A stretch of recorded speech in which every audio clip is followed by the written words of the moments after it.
Hello and welcome to the chart review. As we've done in weeks past, save the break, we will look at the 6 daily charts that I analyze most closely and review where we stand with respect to the technical picture and what I expect to follow in the days and weeks ahead. So let's start with the S&P 500, which is the chart in front of you.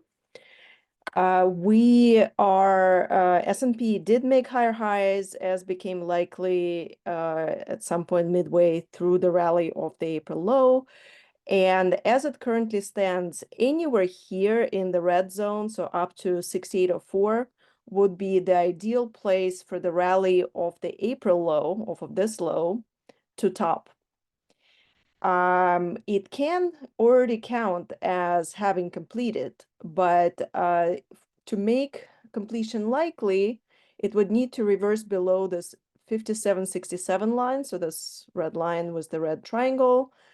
And earliest indication of topping would require a break of 6201. So that's the upper red line with the red triangle. So for as long as this upper support is holding, it has potential to even exceed the ideal topping zone and exceed 6804. So a break of this line would suggest the topping has begun, but it would still, for as long as the lower support of 5767 is not broken, potential would remain for a deeper pullback here, ideally to test the 200-day moving average, which is this dark blue line over here at currently at 59.44, and then produce one more high from there. So that's basically the picture. Yes, technicals are definitely diverging. The peak of MACD was back at the May high, and you can see here that we are seeing divergences, but that alone is not an indication of a top. In order for that to become a top, a reversal needs to be seen. So we remain in a pattern where it can continue pulling back, making higher highs and higher lows, at least until 6201 is broken. So that's the first support. And if it's broken, then we'll have to see how likely it is that the second support will break, or if it's just going to be a pullback with a final high yet to come. So that's the S&P 500. Now let's take a look at Russell. Russell is in a somewhat different stance. It's playing catch up to the big caps, large caps, I should say. So it had a more substantial decline into the April low. Action began to develop bullishly once it exceeded, I think, roughly the 200-day moving average. And for as long as no sustained break below this 200-day moving average is seen, it now favors a marginal new high. So the paths there could be a direct path, so off of the August 1st low directly into there, and that remains reasonably probable for as long as last week's low, which is 2252. So that's this red line over here. For as long as that's holding, it could proceed directly to the zone. And then topping in the zone would be a fairly good indication of a larger degree top. Or if last week's low is broken, another potential path is for a pullback that retests the August 1 low, and 200-day moving average is slightly above that currently. So ideally test 200-day moving average, and then from there pushes to a slightly higher high.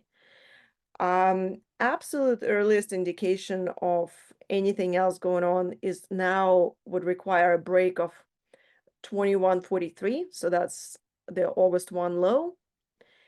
And on the upside, absolute earliest indication of more bullish potentials than just a marginal new high would require a break of 2541. Though really for a stronger confirmation, it would need to go above 2823. So that's the 1.0 extension for those of you who are fib savvy.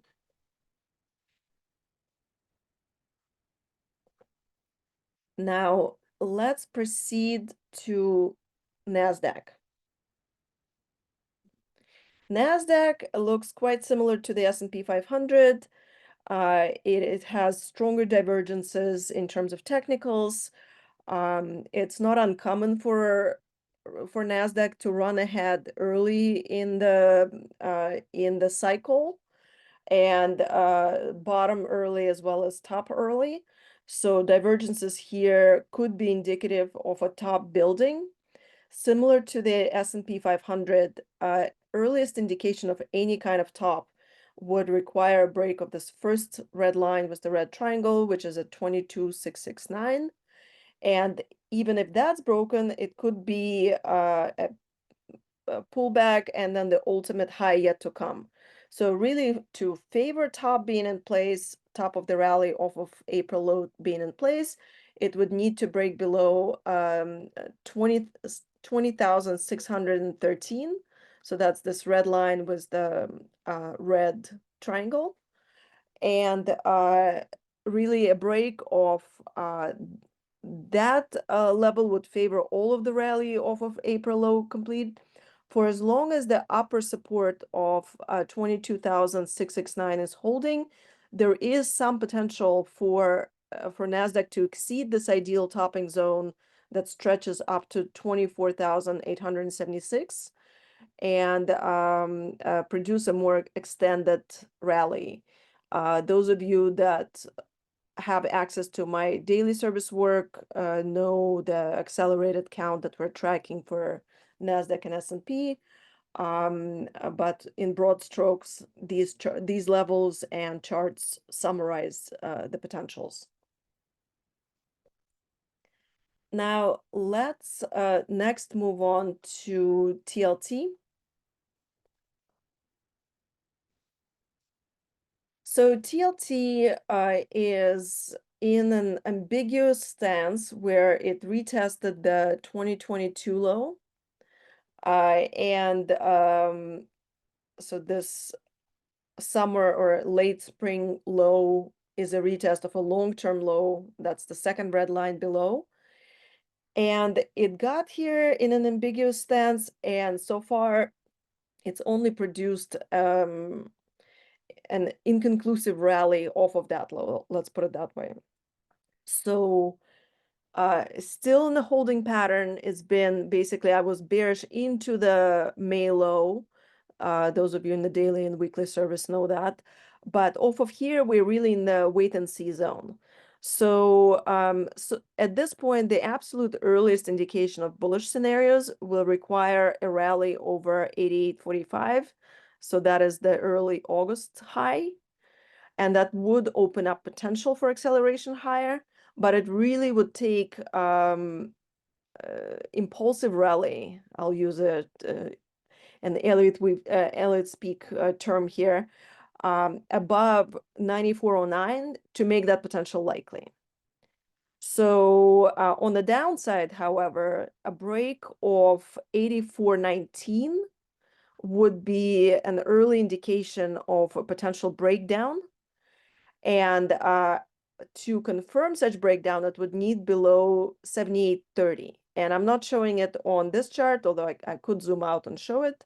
But that's basically the target zones would point to 65 to 70 as targets for if a break of 78.30 is seen.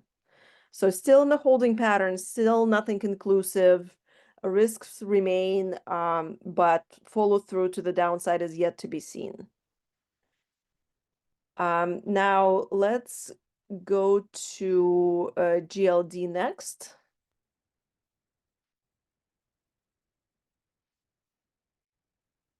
All right. So in gold, there was potential for a top around 285. So that would have been like right here. And I was tracking that potential as a substantial risk point in the rally. And it seemed like it was topping there. And it started with a pullback, but then it basically voted otherwise. So this off of this key zone, we got minor pullback, and then a strong extension up. And subsequently, basically a 4-month consolidation near the top. So in the big scheme of things, this is basically bull flagging near the top.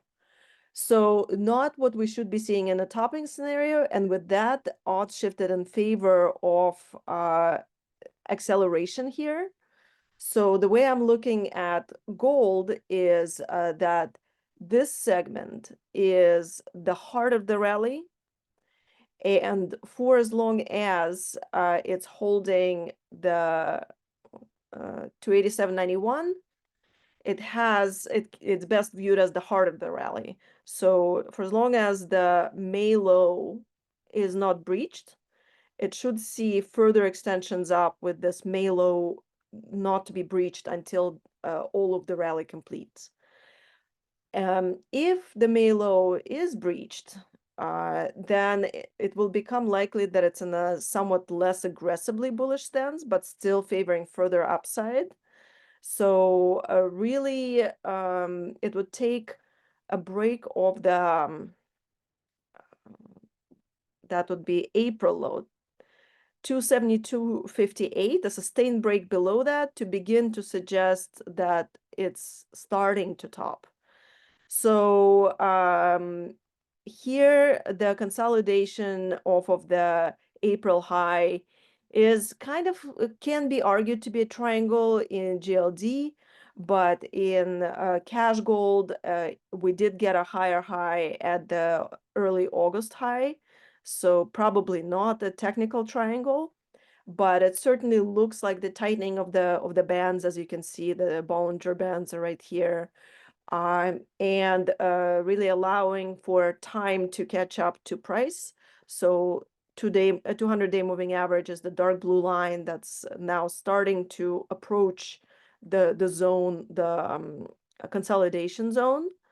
And as it currently stands, for as long as 395, so that's this late July or August 1st low is holding, it has potential to break out and accelerate to the upside with a rally over 332 needed to make that likely.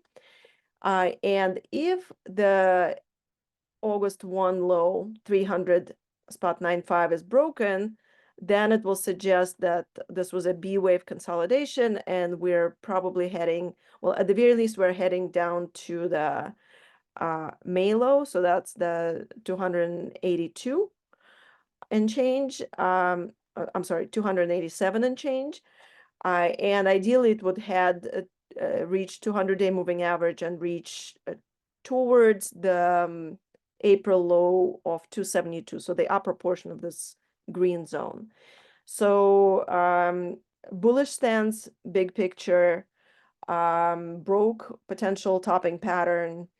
Whether it's ready to proceed and do another extension higher immediately, or if it's going to stage a deeper pullback to the 200-day moving average and ideally a little bit below that, and then proceed, that part remains to be seen, and we'll be looking closely at the action as it unfolds on the smaller time frames. So GLD is the daily chart I track. In the daily service, we track GC, the futures contract.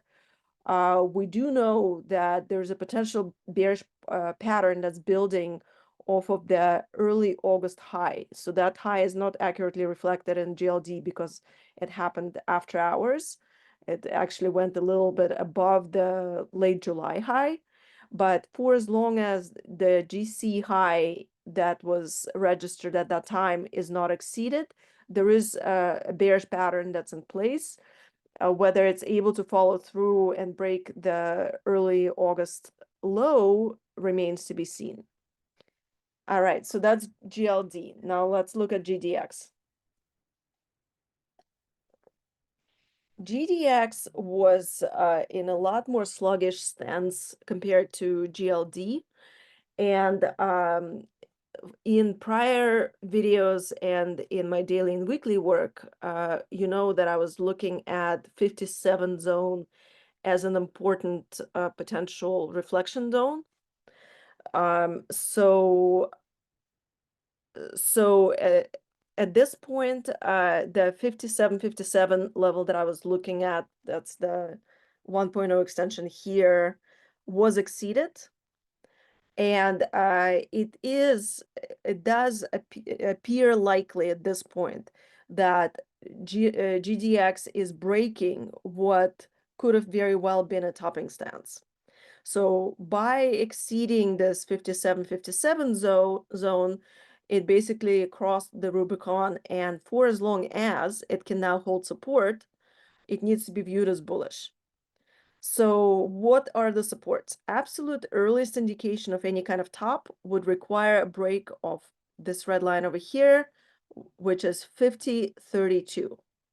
So for as long as it's above here, and this green zone is the ideal pullback support zone, it has to be viewed as bullish.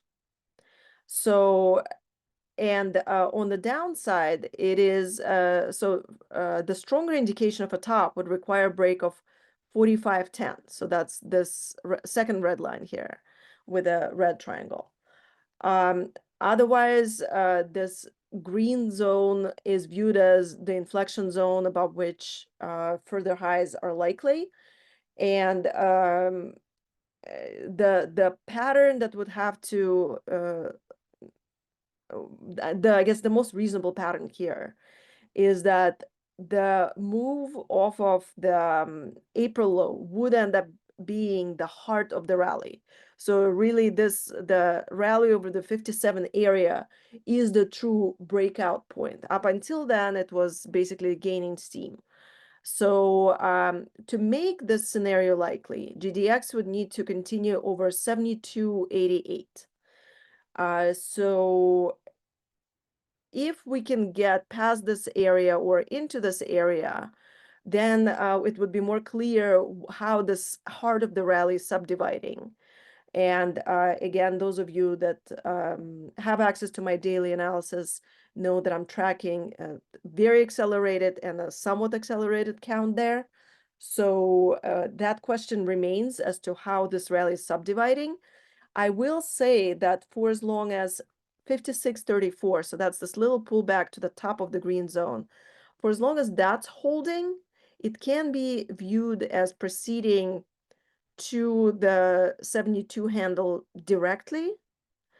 And that would open up the more bullish scenarios that we're tracking on the longer time scale that would take it well above 100.